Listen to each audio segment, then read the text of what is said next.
SexyHackers.com.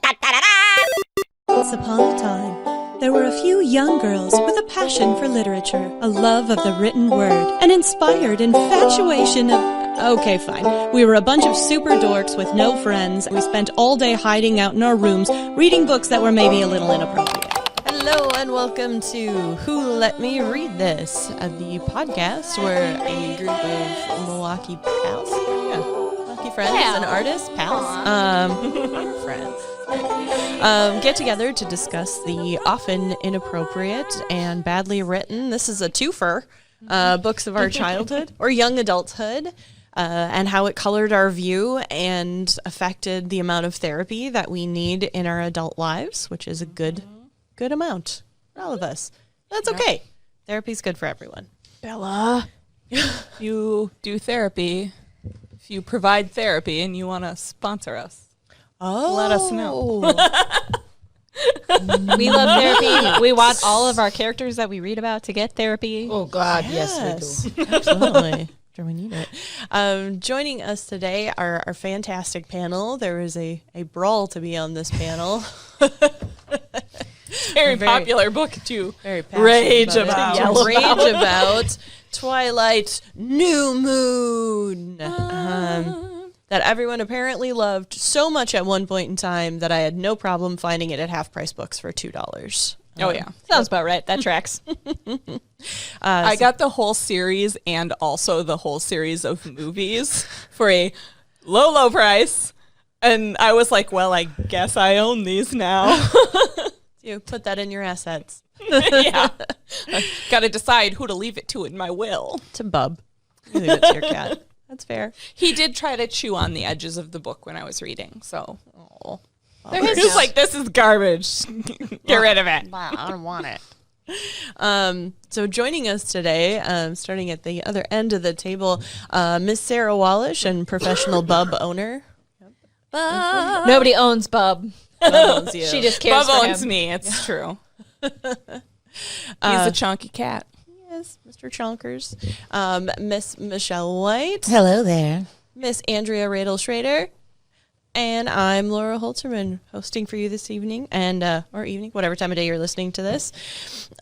So before we dive into the lack of plot that is in the first half of this book, probably just a quick recap. Sarah, you want to take us through what we went over last week? So basic plot of Twilight: vampires are real, werewolves are real. Edward is a vampire. They sparkle in the sunlight. Bella is a human. She's real klutzy, and she smells real good, and so he doesn't like her, and then they start dating, and they can't have sex or make out too hard. Oh, the old, you always want what you can't have. Yes. Mm-hmm. Oh, they are vampires, but they don't eat people. Yes. Special but some vampires do eat people. Yes, you can tell by the color of their eyes. Yeah. I hate how much I know about these books. So the beginning of New Moon. So upsetting. Bella and Edward are so in love. That is until she gets a paper cut and his brother tries to eat her. As you do. So his family, the Cullens, move away, and Edward tells Bella that it's because he doesn't really love her and that he'll make it like he never existed. So she lays down in the woods to die, like you do. But she's rescued by a super totally strong, shirtless Quileute man named Sam Yulee. And then she spends months in a catatonic state until her dad, Charlie, who is a DILF, is really worried. I do enjoy that we can't mention Charlie without mentioning that he's a dog. I love him. I mean, he needs taking care of, and I don't love that, but Yeah, he is. I do He's kinda a bit love of a him. man-child. Yeah, I didn't picture Charlie as a bit of a DILF until we watched the movie together last week, 2 weeks ago. Yeah, in preparation for this as well. super important preparation. Yeah, I don't know. I didn't have it in that vision, maybe because he is a baby man-child in the books, and I was like, no, I don't want to take care of you. I mean, that might also be a troubling, unhealthy pattern that I'm like, oh, you need to be taken care of? Michelle likes mean guys. Yeah, but Sarah they better likes take care of needy me. At least they do that. We're establishing everybody's thing here. Mean and rich. They got to be able to pay for it. You can't have two. I could be more specific, but I feel like my current partner would not. He wouldn't be mad. He would just be like, "What?" I'm not saying you Sorry. always go for it, but it's a thing for you. Not applying it to a person in particular. Just saying Right. that's Not him, just everyone else, not him, though. yes. I mean, People who need a therapist and have difficult relationships with their fathers. Oh boy. Andrea, I'm super curious what your thing is now. we Andrea's can husband date. is so quiet. You'll never know. Fair enough. They just have to be taller than me. That's it, apparently. That's all I got. So diving into New Moon before we all get in a whole lot of trouble here. We'll find out whether or not our partners actually listen to this podcast. I get home and Bub is gone. No. So as we dive into the book, Bella, after being catatonic for months. Literally. Yep. Yep. She starts purposely putting herself into dangerous situations because when she does this, she has an auditory hallucination of Edward's voice, which is very exciting for her. So she decides to seek out some adrenaline and recreate the hallucination. And she gets busted up on a motorcycle. And she gets some busted up motorcycles that need to be fixed. Yeah. And then she asks her dad's friend to help her fix them up. Yeah. I was going to say, the reason she's no longer catatonic is because her dad threatened to send her away. Yeah. Yes. And that's what makes her, like, decide to go do something. Yeah. Right. He's like, I'm gonna send you to go with you to go live with your mom. Yeah. And then she's like, I better do something. He also, for one single sentence, goes, maybe you should see somebody about this. And she goes, I don't want to do that. And then they just move on because that's how that should work. That's it. Doesn't her mom live in Jacksonville? Jackson. I think like Phoenix or something. Phoenix? I think Phoenix and Jacksonville are both in play. Like At some point? She lives somewhere warm and sunny. She said, they said Jacksonville. And then he says, I don't want you to be happy, just not miserable. Charlie's got realistic goals. He's not shooting for the stars, you guys. But let's be real. Can you ever be happy in Jacksonville, Florida? It's the armpit of Can Florida. you which is imagine bad Bella enough. surrounded by Florida man? Be Rough. She'd die. She'd die in like 2 days. There's too much shit going on in I'm so Florida. pale, I got burnt. Listen, true facts, you would not catch me in Florida because I look like Bella. I would burn. I'd start on fire. Fair. So she's going out there. She's trying to take all these risks. She gets these motorcycles, and she gets Billy Black's son, Jacob, to help her, who in the movie still has a horrible wig at this point. This is the movie of terrible wigs, and his is the terriblest. Most terrible? amazing. Yep. Amazingly terrible. Yeah, it's a lot. Terribly amazing.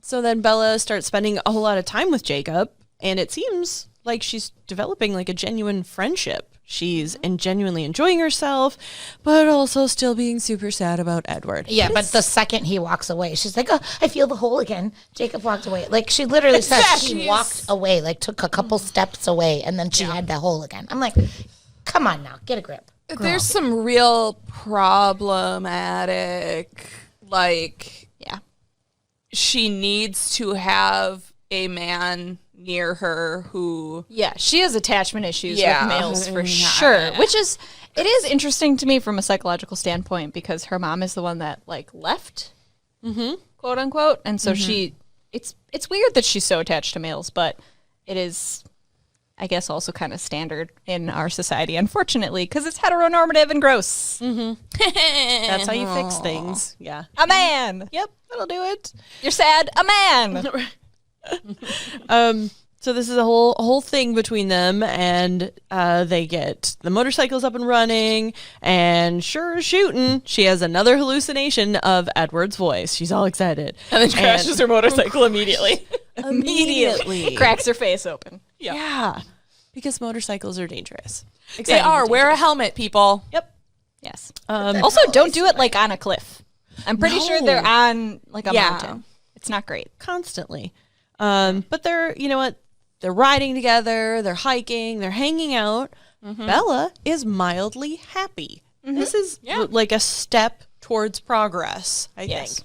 But what kind of gets in the way is Jacob, obviously, because she's Bella, Jacob obviously has the hots for her. Obviously. And he makes it known, but he's not really pushy about it, I have to say. Yeah, he's pretty friendly. I am of two minds of this. I super was into several aspects of this. He asks if it's okay to hold her hand. During a different social situation, he like kind of instinctively grabs her hand and then goes, "Is this okay?" And she's like, "Yeah, it feels good." But then he also tells her, "It's okay. I know you don't love me right now, but I love you, and I'm patient." Which is creepy. No. Nope. No. Do not Don't do do this it. thing. Don't do it. It's not patience, it's now I'm pressuring you. Yeah, it's because it is fully possible to have a relationship where people have different feelings. And if you can't respect that and fully engage in that relationship in the way that the other person in it has expressed they are comfortable with, then do not be in that relationship at all. If one person's like, I really care about you as a friend and I want you as a friend in my life, if you cannot abide by that, do not proceed. If you are like, we could be friends for now. No, bye. Yep. Don't do this. Don't do this thing. And if I hear any man out there use the term, well, any person out there use the term friend zone, I will smack the shit out of you. I won't hit you, but I will throw up on your shoes. I just want to throw this in as, what I do.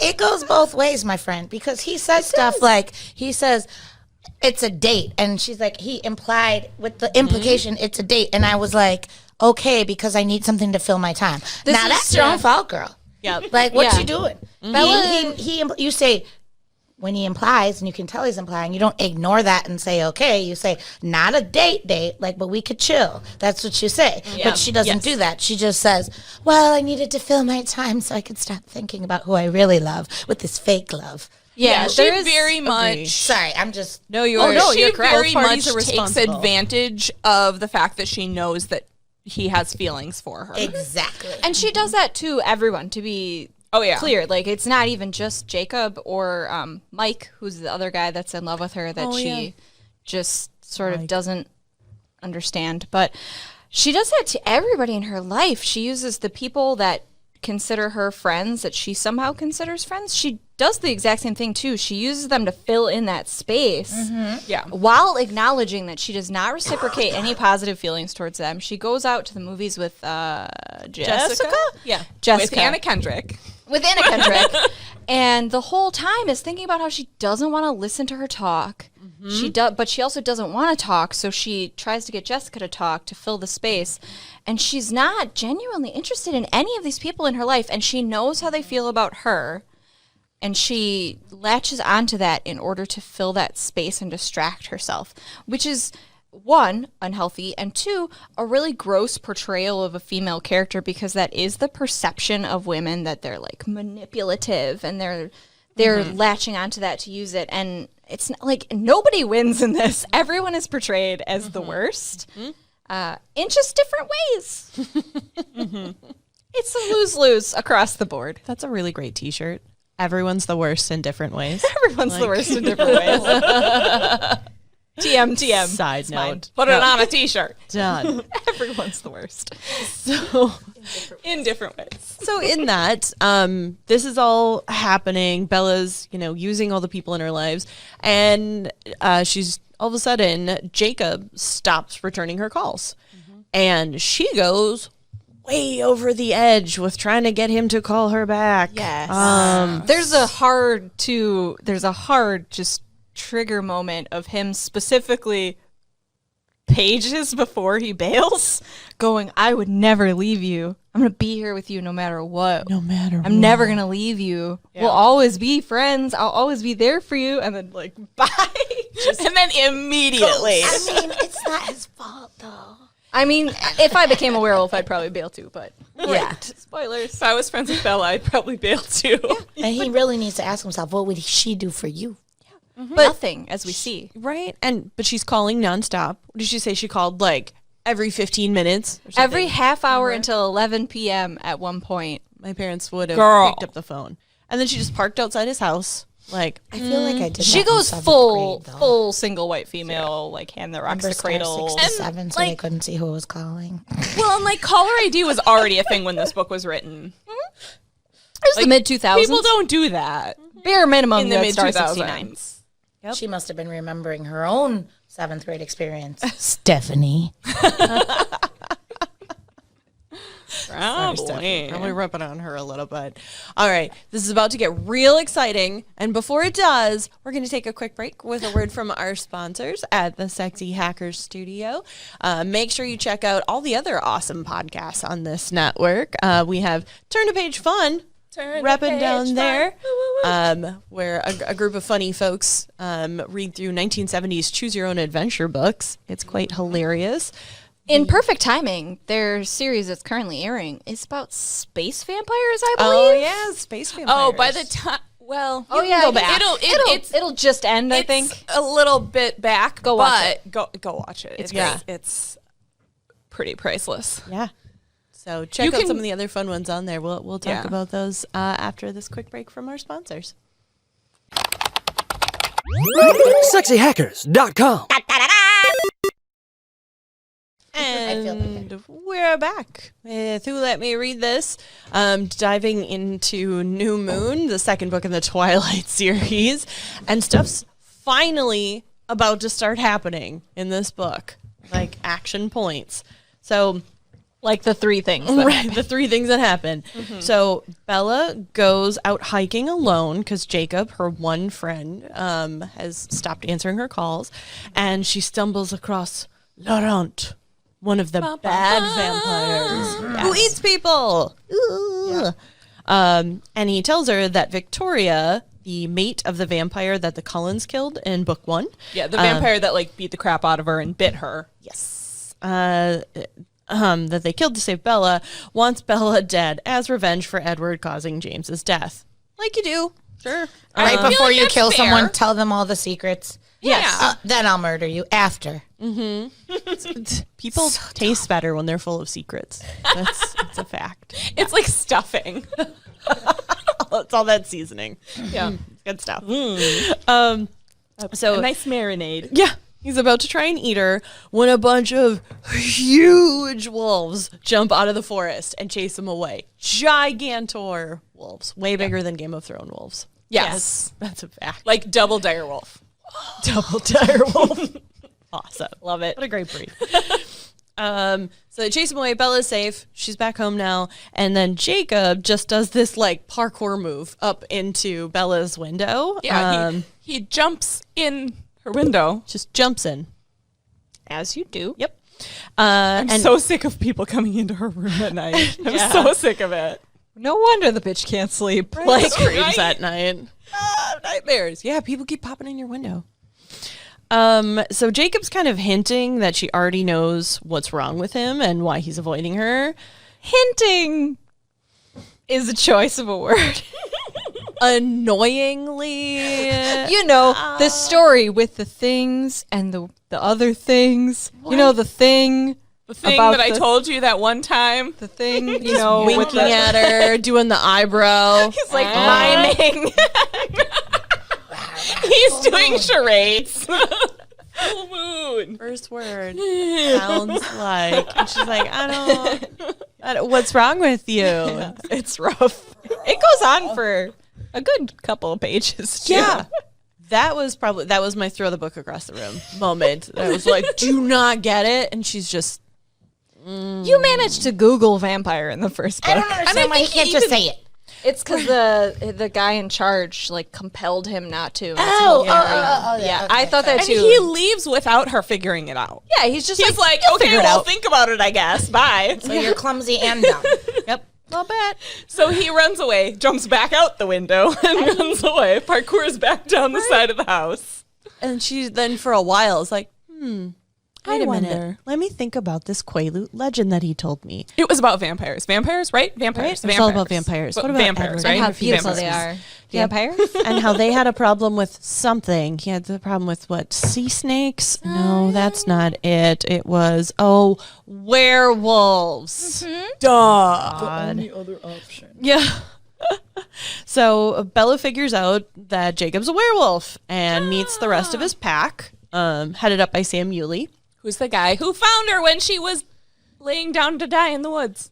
And he Just a brought her quick back. question, because I did not read the first one.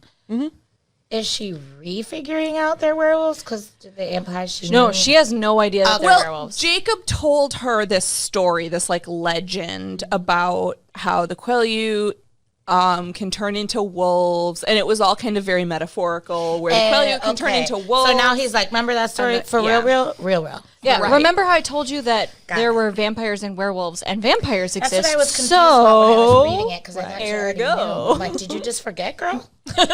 She did. She really did. The only thing she remembered about the story that he told her was like werewolf or vampires.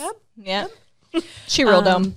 So Jacob is very sad about this. He thinks he's just a total monster. You know, for And a she werewolf. explicitly calls him a monster, which is Sure a does. cool choice. And a hypocritical one. Yeah, Oh, but the vampires don't kill people, Laura. But But how does just she those know? She 5. doesn't know that the werewolves kill people either. Yeah, she just assumes they do because people have gone missing. So she assumes the bears that people have been seeing are the wolves, and the wolves are the people killing people, and therefore they are monsters. But then what seems to change her mind is, so she's met the pack. Jacob goes off like wrestle fighting with one of his buddies in one of the scariest like play fights I've ever seen. And in the meantime, she goes for breakfast with Sam's fiance, who has a big ol' werewolf claw down her face. Yep.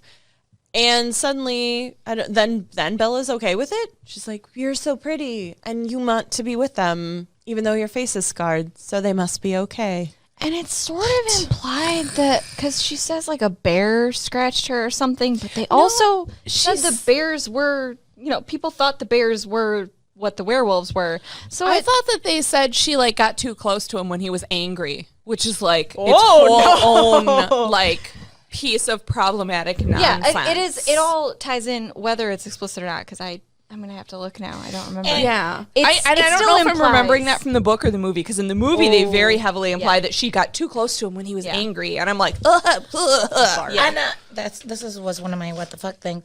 He says he didn't turn right away because she was making him happy, which is like, oh, as long as you keep me happy. That was one of my Jesus. He says he took longer to start changing because he was happy, which was due to her. Oh, Boise. So then he changes because he's not happy. Were you not doing your job? They girl? do. There's a lot of hate it. very gross connotations that the I werewolves. mean, he doesn't say explicitly, you made me unhappy. He Yeah, there is a lot of we lose control when we're upset. That was just going to say, and he says and the then we hardest part is can't. being out of control. Yeah, and then we can't stop ourselves from causing harm, which which So you makes better keep the me whole, happy. like she has a big werewolf scratched down her face.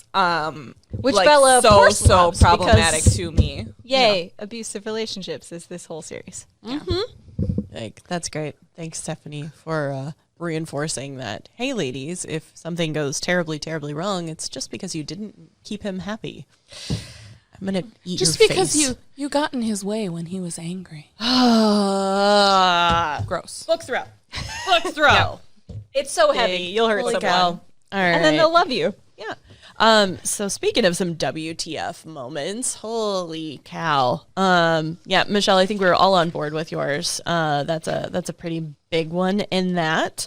Mine was, it's kind of an overarching throughout the entire series is coming from I'm the child of a writer, and think myself a writer a little bit, but can we not have more than one line of action every 3 pages? What was the rule from your editor that you're like, and then Bella sneezed, and then we have to talk about the scenery and like how her mucus flew through the air and how it dissipated and where the winds carried it for 3 pages before we can move on to the fact that she goes to get a tissue? Is that It's a lot. anything? Yeah. It's the whole book. It's a lot. And I like, to be honest, I really think that part of that is because she had a plan for like the first book and the last book, and the editors were the like publishing company was like, no, but we need something Substantial. we need something about their like them. They have to like go to college or whatever, and so she had to fill in between these 2 points that she was just going to go from A to B, and now she has to put in a CDE. She could have made them 300. And those books were already really long, and so she can't like give us a 150-page book after the like 400-page first book. Well, and also so much of it is just, it's clearly one of the biggest criticisms in pop culture, and I'm sure we would all agree at this table, is that Bella is not meant to be a three-dimensional character so much as she is meant to be the vehicle for the reader. She just exists so that you can plug yourself into her, and it's awful. But it also means that we're privy to her every inane thought.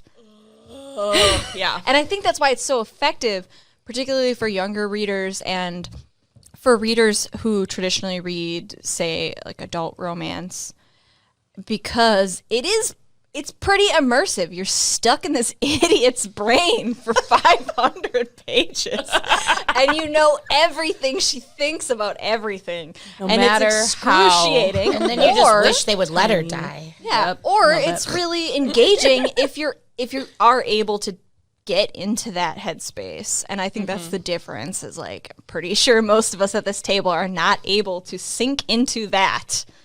And other people are, and hey, you do you, but also acknowledge the problematic nature of the like material. as slowly paced and as nothing's It happening. is molasses.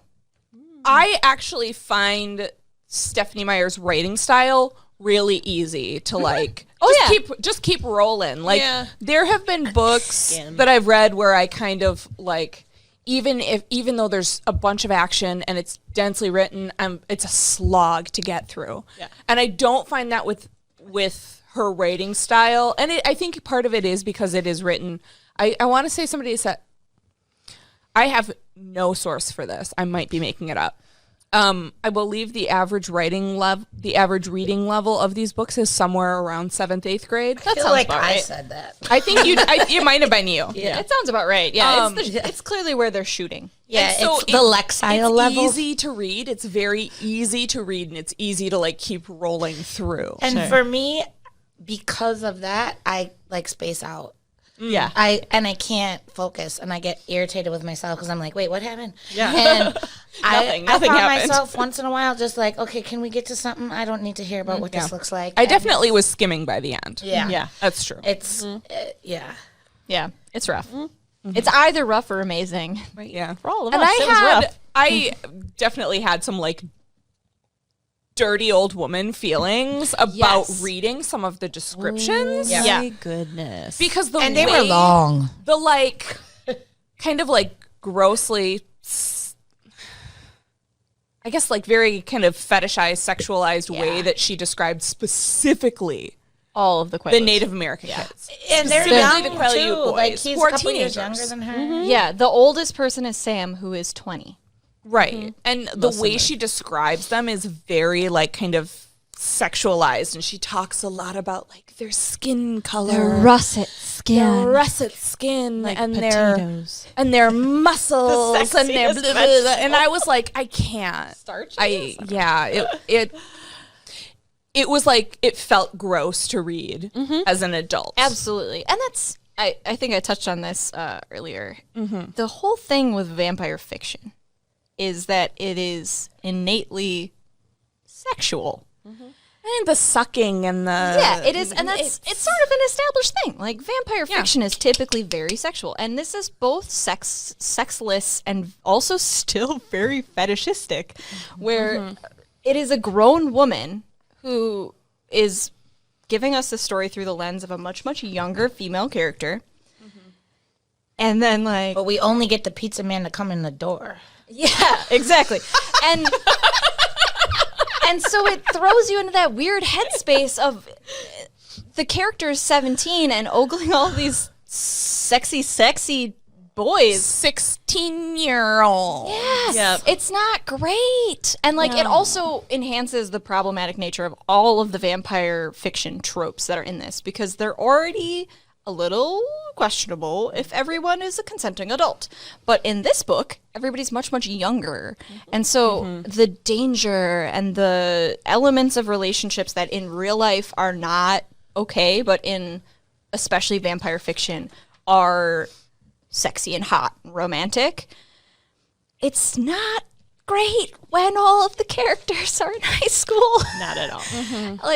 Because I think as you get older, there's much more ability to dissociate fiction from reality. And as we said earlier, when you're 13 and you're reading a book, you think that's what things should be. You think that is romance and that is sex. And when you're 13, that's what you're going to expect and look for in real life. Whereas, a 35-year-old person reading this can go, I can think about this and think it's sexy and know that if a real human being treated me this way, it would not be okay. Girl, I'm 36 and I'm still trying to just accept that if someone loves you, they're nice to you. Yeah, but part of the reason that's probably a thing is because this is not the only piece of fiction that does that. Oh no, It is a cultural thing, and Stephenie Meyer's definitely played to that, and I think that she, unfortunately, probably has some of those ideas. And it's a weird, the whole kind of vampire fiction trope is so tied into sex. That I assume It is. because I'm going to make a bunch of assumptions about Stephenie Meyer and her purposes for writing this and where her headspace is, that she's maybe unknowingly inserting this very specific moral moral thing about sex and marriage and when it's okay to be sexual, because there's a lot of that between Edward and Bella where he is like, we can't even hardcore make out, we can't even because I will lose control and then you will be ruined. Right. Yeah. Yeah, it's very much a purity allegory in a very yucky way. Man. Which is interesting to try and wedge into that vampire fiction trope. Yeah, if you need any sort of conversation about vampire fiction, find me. I'm here. I'm on Facebook. I'm on Instagram. I'm on Twitter. I'm always willing to yell about vampires. This is a rough place to end this week, guys. I don't know if we're ever gonna have a good episode wrap up moment in this entire series. It's just Moral gonna be of the story. Don't Much date like a Stephenie vampire. Meyer's, we don't know where to end. We're just gonna stew on this, and we will see you guys next Wednesday. If you are experiencing auditory hallucinations, Call a doctor. call a doctor. Don't ride a motorcycle. Don't try and make it happen. See a doctor. Yes. That is also a good T-shirt. Perfect. Just see a doctor. Therapy. It's for everyone. Also great T-shirt. Awesome. Thank you to our friends here at the Sexy Hackers Studio for giving us this space to open up our headspace.